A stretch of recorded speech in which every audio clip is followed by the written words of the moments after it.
So, welcome to the podcast, Speaking Your Truth. And this is my beloved son, Tanyaratzwa. Hi guys. And my name is Martina Nyamainashe.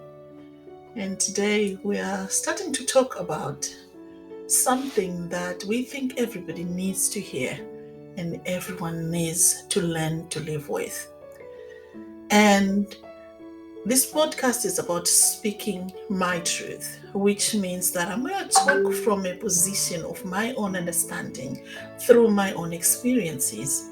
So there's so many that are going to resonate through my experiences, and there are many who are going to be triggered by my truth. And there are also many that are going to be like, oh, this is new. There are going to be many that are going to learn a lot from this. So this is the reason why we are doing this, because if I stay quiet about talking about my experiences, then I might go away with a legacy that might have helped many people. So my son here has his own version of his truth. So as we talk about whatever discussion we are going to go through in this podcast, he's going to bring about his own truth, and I'll be speaking about my own truth. So we are also in a position where, because we are speaking our truth, it's also giving permission for others to speak their truth. So that the reality is we're no longer hiding from ourselves. We're no longer wearing these masks that define us in the world. And yet within ourselves, we still have a lot of things we want to say, but we don't have the courage to say. Have you got something to say, Tanya? Yeah, I guess for our generation, I guess it's different to how it is for yours. Yeah. With the way that we live these days, things have altered a lot, especially with the rise of social media. So people take on a lot of other people's truths and make them their own. Yeah. And they end up living a facade because what they see on the outside is what they want for themselves on the inside. But what really needs to happen is bring what they have on the inside to the outside, so then they can live in their own truth rather than trying to live in someone else's. But also at the same time, because I'm from this generation, I understand why it's so difficult to navigate. Some of us did, but a lot of people didn't have that period in their life where technology didn't really exist, or it wasn't prominent in their way of life.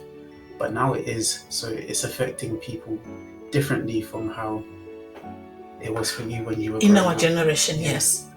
Because we grew up in a generation where we played outside, we climbed trees, and we'd go away for hours, and our parents would not worry about where we are. They knew that we'd come home when it's time to eat. But it's a lot more different in this younger generation. Yeah, that's for sure. Yeah, I think I had the best of both sides, because I had that period between social media or technology uprising. So when I was younger, let's say from the ages of 14 underneath, I was outside. I would disappear in the morning and come back at night, and no one would really worry. But now things have changed. It's just like, if you don't have a phone, I don't know where you are. And it creates a lot of anxiety, isn't it? And we have a very big generation that is suffering from a lot of anxiety and depression. And most of it is also because of, we might talk about influence of the social media, but also it also involves being in a place where you're in disharmony with who you are, because you're constantly being influenced by what is outside of you, and we don't have moments where you can actually sit in silence and listen to who you are, because what's outside of you has become much more important than what is within you. So through going this discussion, we are going to delve into topics that will help us to understand how we can be in harmony with ourselves, how you can be in harmony with who you really are, so that you can understand your own truth. Because if you don't know who you are, you're not going to be able to have the courage or the ability to understand the truth that is coming from you, because you're always going to constantly doubt yourself, because we are always influenced by what is around us. We are influenced by our peers, we are influenced by the social media, and by all these fashion and things that are going on. And in the process of doing that, we forget our own identities and we forget who we are, and then we start to wonder why we are suffering within. But the root cause of it really is we are in disharmony with ourselves. Want to add something to that? Oh my bad. Yeah, I think, especially like I was saying earlier, with the rise of social media, they're called influencers for a reason, because they know, or companies know, that they can use certain people to influence other people, because they know they've captured your mind in a certain way, and or a certain aspect of your life is of interest to them. Yeah. Which really takes you further away from yourself, Yeah. because they can promote whatever they want to promote, but what that does is it takes you away from learning who you are Yeah. and what you're here to do, Yeah. and what your purpose is moving forward. Instead, you invest all your time into someone on a screen, and you follow what they're doing. Oh, he's doing this, he got caught up in this, we're canceling this person, and the attention is dragged away from what's really important. It's a huge distraction. Yeah. Yeah. But then technology is not bad. Even the Oh no, it's social not bad. media is not bad, because there are so many things we can grow from when we are using these platforms properly. Mm-hmm. But we tend to get very distracted based on whatever is in fashion, on whatever is in demand, Trending. or trending. Yeah, you say trending, isn't it? Mm-hmm. Yeah, trending in that time. And in the process of following the trends, we lose ourselves. Because I remember sometime when I was really on social media full time, and I wanted to put my work out there. I wanted to be known. I wanted my message to be heard. And I found myself waking up in so many, in the early hours of the morning, thinking about, what am I going to put in, all those things. And in the process of doing that, I lost the ability to rest properly. And I lost the ability to have that a oneness within myself, because I was constantly thinking about what am I going to put out there, instead of how am I going to put things within me so I can be in flow. So the pressure of needing to do all these things caused me to lose myself to some level. Mm-hmm. And that's when I identified that, what, I was losing myself, because there were things that I was avoiding to do so that I can fulfill these things that I thought were important. But at the end of it all, I realized my physical health was suffering. And when I looked really back into why was my physical health suffering, I realized I wasn't resting properly, because I was constantly putting myself in pressure of doing certain things. Stress. So I was stressed, is in simpler terms. Mm-hmm. But then we find that a lot of people, or young people, are constantly stressed, but they don't realize it. And I hear, having anxiety is like it's fashionable. Oh yeah, especially in the last 3 years, Yeah, it became a trend in itself. like I've got anxiety, I've got this. But what we don't realize is the power that anxiety is having on our physical self. Because I went through the stages of this anxiety, and Mm-hmm. the damage that it causes to your physical, to your mind, to your emotions, and all that is really sort of debilitating. So when we start to take these things that are causing us this harmony, and then we make it fashionable and think that, oh, you don't have anxiety, what's wrong with you? And that becomes the trend of how I see the world now. But we want to get into a position where we can begin to heal ourselves, so that we can really start to learn who we are, so we can speak the truth and begin to heal ourselves and other people as well. Exactly. Yeah. Um,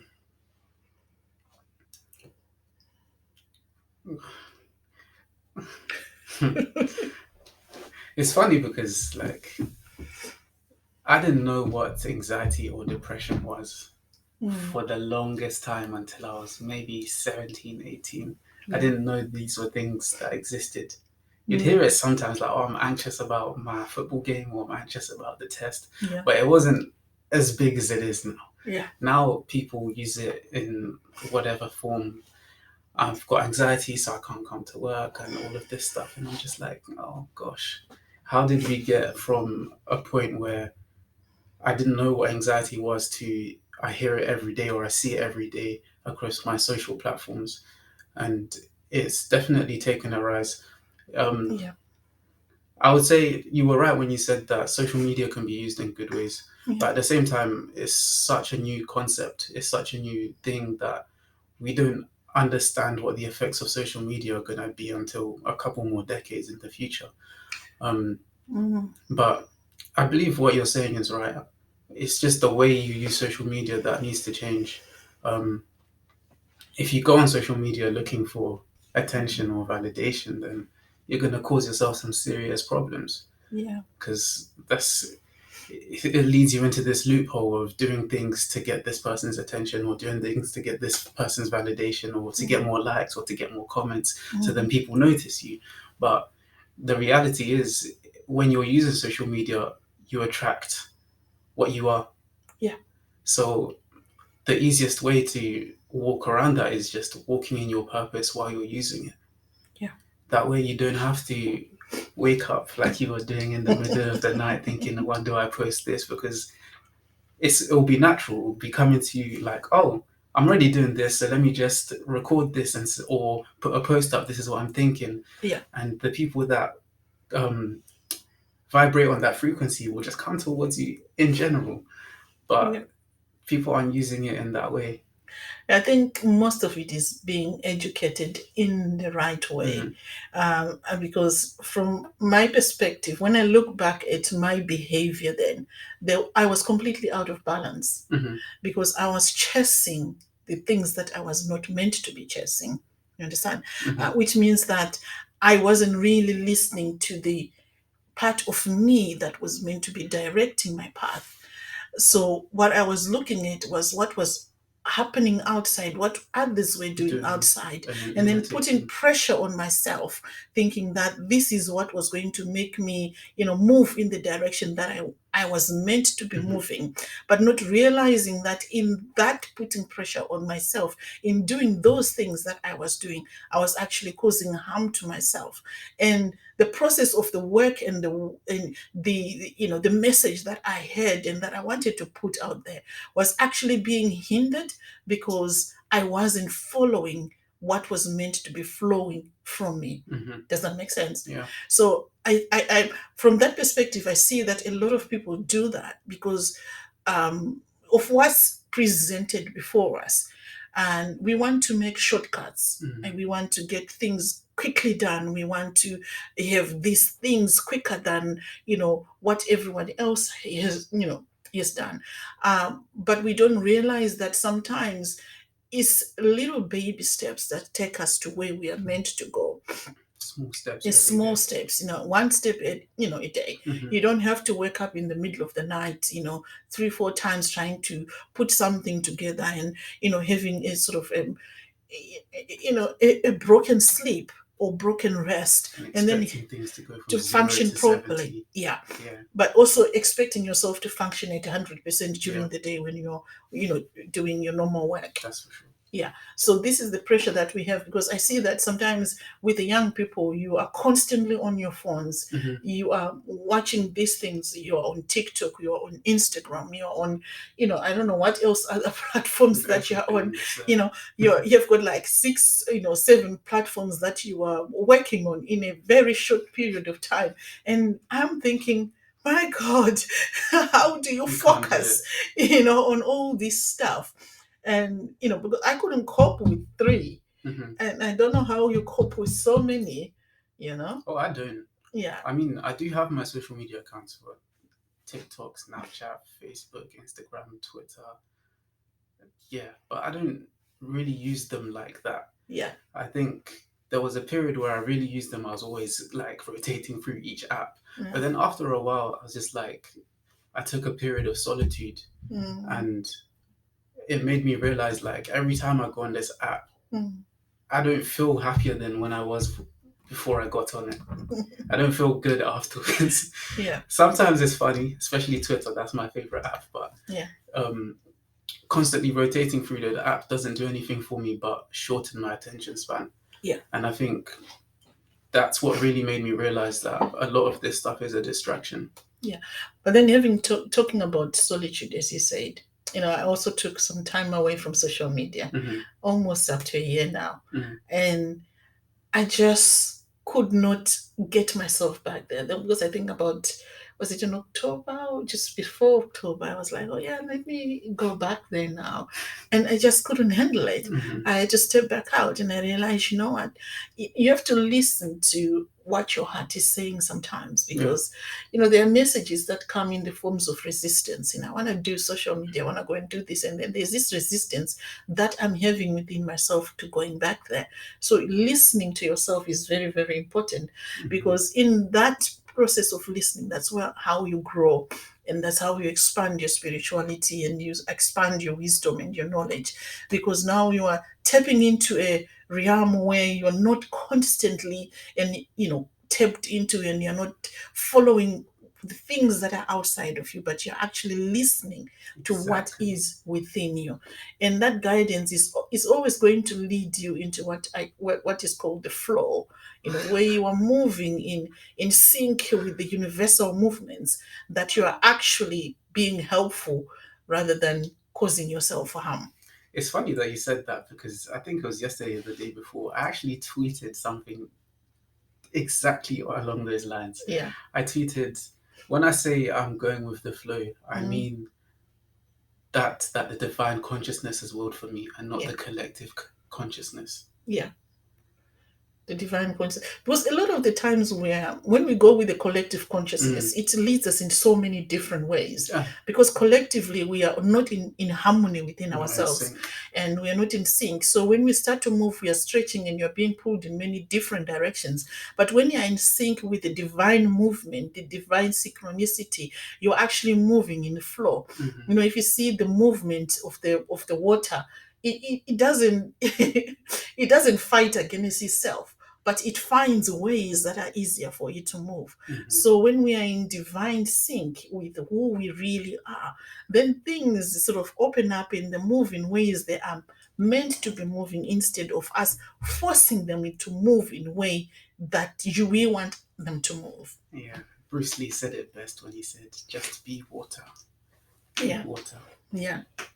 But then we come from a cultural background where we were told that if it doesn't work, if the door is closed, you have to break the door, you have to open the windows, or stuff like that. But sometimes you don't have to use force, because there is power in just being in sync with the divine movement. Because you always end up on the path of least resistance if you do that. Yeah. When you try force things, then there's more resistance. Yeah. And you end up fighting against yourself. And that's what tears you apart. Yeah. And the more you fight against resistance, the more you create the resistance. And then, when you keep going in cycles like that, end up being really, really exhausted. You tire yourself out. Yeah. Which is what I found out when I was doing my waking up at 1 a.m., at 3 a.m., at 4 a.m. to do all these things, because I was forcing myself to do things that were not in sync with the divine movement and with what I was meant to be doing. Which created resistance. Which created resistance. On other sides in your life. You got tired, you got sick, and so on and so forth. So it was just telling you, it's reinforcing the idea that you don't need to do this. But you kept going for it anyway. Until the wake up call hit and you're like, Yeah. But then it's also a matter of understanding the messages that your body is giving you as well. When you are in this resistance and you are suffering and you don't know which way to go, your body is in dis-ease and you're not hearing it, because you're constantly trying to go into areas where you're using too much energy. So just hearing I'm in pain now. I remember one teacher said that when you've got a pain in the neck, you have to figure, to ask yourself, who is being a pain in the neck? Or where am I being a pain in the neck to myself? So the body has got messages that it gives us. It tells us, really. So, it pays a lot to just listen to yourself so you can know your own truth to find your own path. Hmm. And that's why meditation should be valued as well. Yeah. But I mean, recent times meditation has really picked up on its own. Like people are starting to meditate more. They're realizing that it makes them more productive. It makes them more focused. Yeah. It helps them channel themselves better. Mhm. Um, it's a very effective tool. But I think what's happening now is this a fight between attention span that's being taken away from people and meditation. So when people have short attention spans, It's pretty they hard to struggle sit to down and meditate. meditate. Yeah. So it's a real battle, but it can be done. It definitely can be done. You just need to put in the work. There's a lot of work that needs to go within ourselves in order for us to start to get into a level where we can be in flow. Hmm. Because for me, the journey began with healing my own emotions, because I didn't even know that I had emotional problems, or I was emotionally sick, is what I would like to say. Because but then when I started the journey of healing my emotions, then it opened up, the channel of starting to understand, I actually meditate, and I can take a few minutes and sit still. And it's when you are in the stillness that you can actually hear the still small voice that is within yourself, the sixth sense or the Hmm. common sense.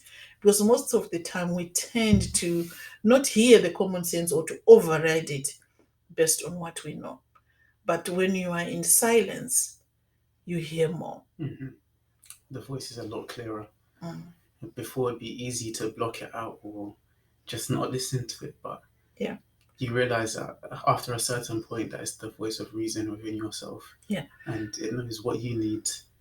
But also the other thing is that to meditate, you've got to be in stillness, isn't it? Yeah. But then if you've got like 3, 4, 5 social media platforms that you are connected to and that you're listening to and you're watching, it's pretty hard Hmm. for you to get into a place of silence, because that noise is just too much. Yeah. You can't be in synchronicity with the divine movement in Environment. that frequency rather. Yeah. I mean, that's one of the reasons why I don't use social media as much now, because I realize that it's a stream of all of these other people's thoughts and Mm, ideas, mm, and it's dangerous to take on other people's thoughts and other people's ideas. I mean, some you can sieve out and be like, oh, this is a good idea, this is a bad idea, but the majority of the time you're just taking in a lot of what other people are thinking, and sometimes you might not, but you end up internalizing it if you hear it enough times or see it enough times, and then that causes problems. The analogy I like to use is it's like when you open your Google Chrome mm. and there's loads of tabs Yeah. at the top. That's what happens in your brain when you don't take a break to be Mm, still. You mm, have all these tabs open in your head mm. and it slows you down. It Yeah. begins to drain you. Your CPU starts to is running at 100%. Mm. Energy's being drained. Your fan's hot. It's not good. Yeah. It's just not good. So taking that time out to just slowly close each tab, getting rid of whatever, so then your focus can be on one tab Yeah. and then you can get things done. Mm, mm. But when you have your energy separated in all of these tabs, you're torn from the Yeah. inside, and then that's when you find yourself looking like, oh, I'm lost, I don't know what this to do here, I don't know what's wrong with me, I don't know what's going on. Yeah. Because you can't pinpoint, because all of these things They're are going on in the open. background. Yeah. True. Very true. So, right. To round it all up, Hmm. right, today was just an introduction as to what we were going. So we're talking randomly, really. Yeah, There wasn't we're just figuring any this out, really. specific topic that we were talking about, but we'll bring about the first topic very soon. So just to round it up, is really what we're trying to say here is that for us to rise or to grow into a place where we can develop or give or bring or have more impact that is in alignment with who we are, we need to start to listen to ourselves more. And we have to take time out so that we can totally understand who we are, so we can hear the messages of our souls and then bring those messages of our souls outside in a way that is constructive, in a way that is going to be good to in building others, in building the environment that we are living in building the things that we are going to live in here on this earth for future generations. Because right now, the way we are going and the way suffering is happening right now, we don't know what we are going to be leaving behind. And we don't know what the future generation is going to get from us. But we need to start to come into a place where we can begin healing from within so that we can start speaking our truth. And speaking our truth doesn't mean that we have to go against someone. Peace in itself is a message, is a vibration that brings healing into the world. So if we heal ourselves and we can be at peace within ourselves, then that in itself will create a ripple effect that can go across the globe.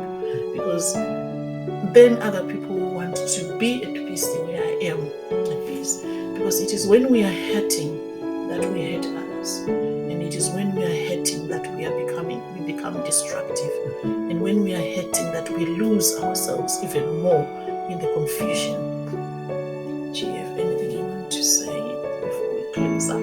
Yeah, I just like to say the mind is a very powerful thing. It can be used against you or used for you. You're the only person that gets to decide how that works out in the end. The same mind that turns the frequency of a thought into something that's tangible in reality is the same mind that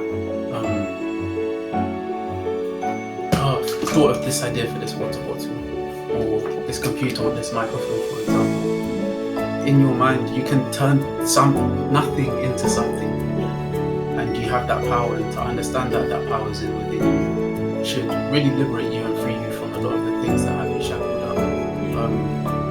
So just take that on and keep that in mind as you go into your day or your week. Just to reflect on that. Yeah, reflect on that, and send us a message if you want us to talk about any topic that is of any interest to you. And we'll see you again soon. Bye.